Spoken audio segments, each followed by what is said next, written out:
दोस्तों हमारे साथ विद्यांशु सर हैं जो अभी यूपीएससी 2022 की इंटरव्यू देके आए हैं। यूपीएससी भवन से निकले हैं और मैं इनसे जानने की कोशिश करूँगा कि इंटरव्यू कैसी गई, किस तरह के सवाल थे और बोर्ड क्या था, ओवरऑल सारी चीज़ें जानने करूँगा। सर सबसे पहले बहुत ही बेसिक क्वेश्चन ये है कि इंटरव्यू कैसा गया आपसे? अच्छा था, इंटरव्यू सही था। इंटरव्यू सही था। ये कैवा अटैम्प्ट था और आपके ऑप्शनल पेपर क्या है, लैंग्वेज क्या है? मेरा ये फर्स्ट अटैम्प्ट है, मेरा ऑप्शनल हिस्ट्री है, मेरा लैंग्वेज इंग्लिश मीडियम है। सर ये फर्स्ट अटैम्प्ट है, पहला दिन इंटरव्यू का है और पहले दिन में ही आपकी इंटरव्यू हो रही है। कैसा लगा सर, आपकी ओवरऑल एक्सपीरियंस कैसी थी जब आप एंटर करते हैं इंटरव्यू भवन में? इंटरव्यू मेरा अच्छा था। बोर्ड जो था मेरा वो बहुत कोऑपरेटिव था। स्मिता नागराज मैम का मेरा बोर्ड था और काफ़ी जिन क्वेश्चन पे मेरे तुरंत आंसर नहीं आ रहे थे उन्हें रिकॉल करने के लिए थोड़ा समय भी दिया। मतलब बहुत कोऑपरेटिव था बोर्ड। किस तरह के क्वेश्चन थे सर? मतलब डैफ की बात करें, मेरे करंट अफेयर की बात करें? जो मुझे पूछे गए मेरे मतलब सभी मतलब मेरे डैफ से क्वेश्चंस भी थे। मेरी प्रीवियस जॉब जो मैंने एफसीआई में था वहाँ से क्वेश्चंस थे। अभी मैं एसडीएम ट्रेनी हूँ तो वहाँ से भी आईपीसी सीआरपीसी से भी क्वेश्चंस थे और मेरे ऑप्शनल से क्वेश्चंस थे थोड़ा। सर डैफ से कौन कौन से क्वेश्चन थे? डैफ से मेरी जो हॉबी है मेरी स्पोर्ट्स क्रिकेट, तो वहाँ से क्वेश्चंस थे कि चाइना मैन बॉलिंग क्या होती है और जो स्टंप पे बॉल लगती है तो बेल्स जैसे फ्लैश होती है तो उसमें किस टेक्निक का यूज़ किया जाता है, तो वैसे क्वेश्चंस थे। और करंट अफेयर से कौन से क्वेश्चन थे सर? करंट अफेयर्स से एमएसपी, पंचायती राज और अभी रशिया यूक्रेन कन्फ्लिक्ट और नाटो, इन सब से क्वेश्चंस थे। नाटो से किस तरह के क्वेश्चन थे? नाटो में कितनी कंट्रीज़ हैं? नाटो मतलब अभी रशिया और यूक्रेन के बीच जो कन्फ्लिक्ट चल रही है उसमें नाटो ने क्या मतलब कोऑपरेट किया, क्या किया? आपको लगता है इंडिया का अगर नाटो मतलब ऐसे किसी तरह से कोऑपरेट, ऐसे ही कुछ एग्जैक्ट तो नहीं बता पाऊँगा, तो ऐसे ही क्वेश्चन थे। कोई क्वेश्चन ऐसे जिसमें आपको बहुत अच्छा लगा जवाब देने में, आपको लगा कि नहीं इसका जवाब मैंने अच्छे से दिया? कुछ ऐसे क्वेश्चंस तो सभी मैंने सही आंसर दिए। कुछ क्वेश्चंस तो मुझे नहीं आ रहे थे उसमें मैंने सीधा सॉरी बोल दिया। बाकी वो क्वेश्चन कौन से थे जिसमें आप ब्लैंक हो गए और आपको समझ में नहीं आया क्या जवाब दें? वो इकॉनमी के कुछ क्वेश्चंस थे, रेपो रेट से थोड़ा ऐसे ही कुछ मिला जुला क्वेश्चंस था और पॉलिटिकल साइंस से आर्टिकल्स से क्वेश्चंस थे ऐसे थोड़ा। कभी कभी क्या होता है सर, यूपीएससी में कुछ ऐसे भी क्वेश्चन उठपटांग इधर उधर से पूछ लेते हैं, लाइक आपके शर्ट के बटन कितनी है ना, इस तरह से कुछ इस तरह के उठपटांग क्वेश्चन थे आपकी आईक्यू चेक करने के लिए, प्रेजेंस ऑफ माइंड चेक करने के लिए? वो अभी एक जो मैं अभी एक कैब से आया तो उससे रिलेटेड क्वेश्चन थे कि उस गाड़ी का नंबर क्या था। अच्छा, ऐसे बस। सर फर्स्ट अटैम्प्ट में आप इंटरव्यू तक पहुँचते हैं, इसका मतलब आपकी प्रिपरेशन बहुत अच्छी रही होगी। क्या था मतलब किस तरह से आपने तैयारी की? प्रीलिम्स की बात बताएं और मेंस की बात बताएं। मेरा जो प्रिपरेशन का पिलर था वो था बेसिक्स। मैंने एनसीईआरटीज़ बहुत अच्छे से पढ़ी है, एनसीईआरटीज़ और जो मेरी स्टैंडर्ड बुक जो सारे टॉपर रिकमेंड करते हैं जैसे पॉलिटी की, लक्ष्मीकांत, स्पेक्ट्रम, इनको मल्टीपल रिवीजन जितना हो सके करें। सर एनसीईआरटी प्रीलिम्स के पहले जितने मॉक या मेंस के पहले मॉक जितने देंगे वो सही होता है। सर बहुत सारे ऐसे स्टूडेंट हैं जिनको एनसीईआरटी समझ में नहीं आती, दिक्कत होती है, उन स्टूडेंट के लिए आप कैसे समझाएंगे कि किन किन बातों का ध्यान रखें?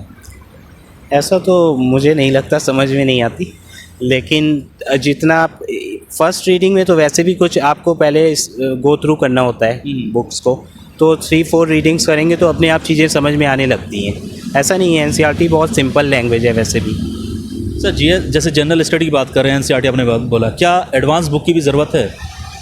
हाँ बिल्कुल, एडवांस बुक के लिए लक्ष्मीकांत और स्पेक्ट्रम तो पढ़ना ज़रूरी है क्योंकि वहाँ से प्रीलिम्स में लक्ष्मीकांत से बहुत क्वेश्चन आते हैं, स्पेक्ट्रम से काफ़ी क्वेश्चंस आते हैं, तो वो जितना मल्टीपल रिवीजन हो सके करें उसका। सर करंट अफेयर को स्टैटिक से कैसे जोड़े बच्चे जो कि उनका जो आंसर करें वो उसमें ज़्यादा नंबर आ सके?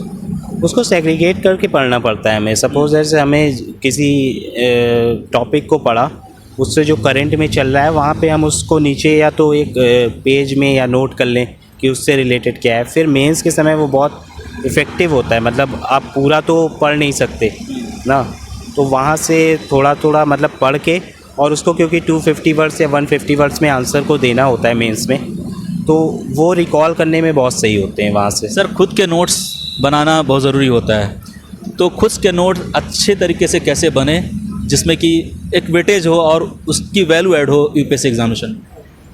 मैंने नोट्स तो वैसे नहीं बनाए, मतलब नोट्स मैं इतना नहीं बनाता था, मैंने जो किताब से हाईलाइट करके ही पढ़ा हो। अच्छा। और कुछ प्रीलिम्स के लिए मैंने थोड़े जो जैसे पेज वाइज ऐसे कुछ चीज़ें जो इम्पोर्टेंट लगती थी मुझे, वो मैंने, जैसे पॉलिटी के मैं नोट्स जो थे वो मैंने 20 और 25 पेजेस में बनाए थे।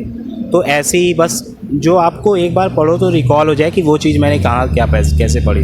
सर आपके ऑप्शनल हिस्ट्री हैं, तो as a optional paper history कैसा है? क्योंकि बहुत सारे स्टूडेंट अभी उस कंडीशन में भी हैं कि वो ऑप्शनल के लिए सोच रहे हैं, आइदर हिस्ट्री, PSIR और एंथ्रोपोलॉजी, इन सब के बीच हैं। तो एज ए हिस्ट्री ऑप्शनल को कैसे आप देखते हैं? ऑप्शनल आपका वैसे तो जो इंटरेस्ट अगर आपका है, मेरा इंटरेस्ट था हिस्ट्री में, तो मैं उसमें कर ले गया। वैसे हिस्ट्री भी अच्छा ऑप्शनल है मेरे ख्याल से, पढ़ा जाए तो सभी ऑप्शनल अच्छे होते हैं। मैं किसी ऑप्शनल को लेके वो नहीं हूँ। करेक्ट। सर हिस्ट्री ऑप्शनल अगर किसी की है तो उसकी तैयारी कैसे करनी चाहिए, किन किन की बातों का ध्यान रखना चाहिए? बेसिक जो बुक मैंने GS में पढ़ी, स्पेक्ट्रम, बिपिन चंद्रा, उन सब को पढ़ना है। उसके अलावा मैंने कोचिंग के नोट्स पढ़े थे। मैंने उसके अलावा जो शेखर बंदोपाध्याय की एक बुक आती है मॉडर्न इंडिया के लिए, वो पढ़ी और कोचिंग के नोट्स से मेरे वहाँ से मैंने कवर किया था। मैंने सोर्सेज बहुत लिमिटेड रखे हैं। सर UPSC के लिए क्या कोचिंग लेना ज़रूरी है या फिर सेल्फ स्टडी से भी UPSC की तैयारी? मैं तो नहीं समझता कोचिंग के बारे में, या मेरा तो कुछ ऐसा एक्सपीरियंस है नहीं, तो मैंने तो सिर्फ अपने सेल्फ स्टडी ही की है। तो सर इंटरव्यू से पहले बहुत सारी इंस्टीट्यूशन जो है वो मॉक कराती हैं, उसको कैसे आप देखते हैं? मॉक बहुत इंपॉर्टेंट है आपके सिविल सर्विसेज में, तो मॉक तो बहुत इंपॉर्टेंट रोल प्ले करता है। तो साथियों, जैसा कि आपने देखा, सर बात कर रहे थे मॉक इंटरव्यू की इंपॉर्टेंस के बारे में। मॉक इंटरव्यू बहुत ही इंपॉर्टेंट है आप सभी के लिए। वैसे स्टूडेंट जो इस बार UPSC की इंटरव्यू देने जा रहे हैं, मैं रेकमेंड करता हूं आप अच्छे इंस्टीट्यूशन में जाएं और वहां पे मॉक इंटरव्यू जरूर दें। उसी कड़ी में दोस्तों एक नाम है अनअकैडमी की।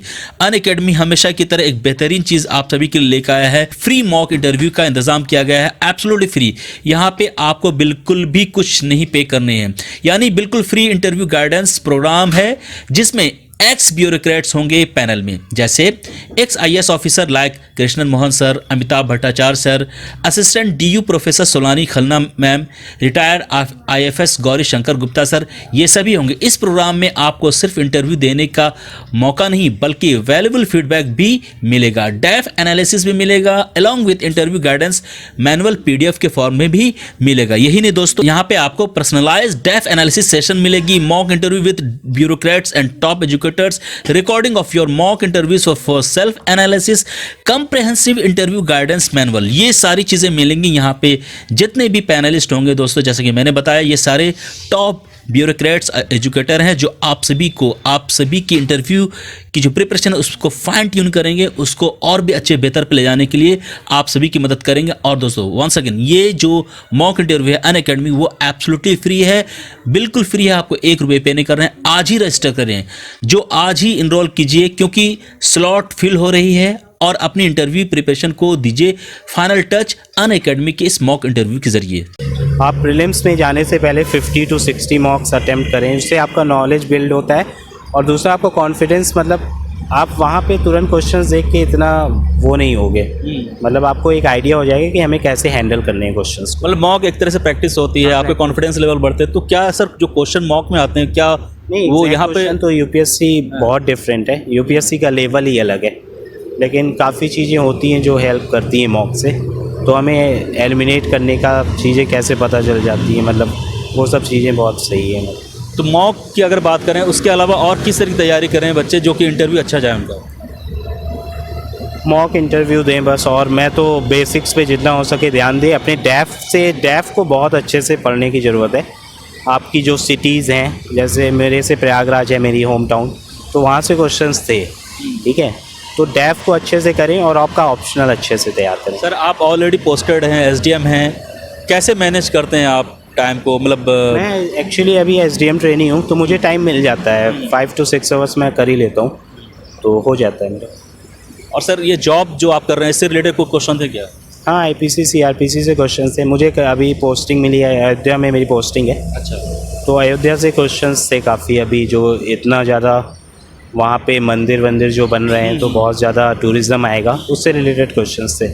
सर जब आप इंटरव्यू के लिए गए, कैसा लग रहा था आपकी, किस तरह के सवाल? क्योंकि पहला इंटरव्यू, ये एक्सपीरियंस शेयर कीजिए, बहुत सारे बच्चे जाना चाहते हैं। ये पहला UPSC का था, इससे पहले मैंने काफ़ी इंटरव्यू दे चुके, तो मुझे इतना नर्वस नहीं था मैं, लेकिन UPSC डिफरेंट है, तो थोड़ा तो था, बस बाकी हैंडल कर। सर ओवरऑल अपनी अगर परफॉर्मेंस इंटरव्यू में देखिए तो कैसा लगता है आपको, किस तरह से आपने परफॉर्म किया आज? ठीक था मुझे तो लगता है। हाँ। चलिए all the best sir, I pray कि आपका सिलेक्शन हो। Thank you very much.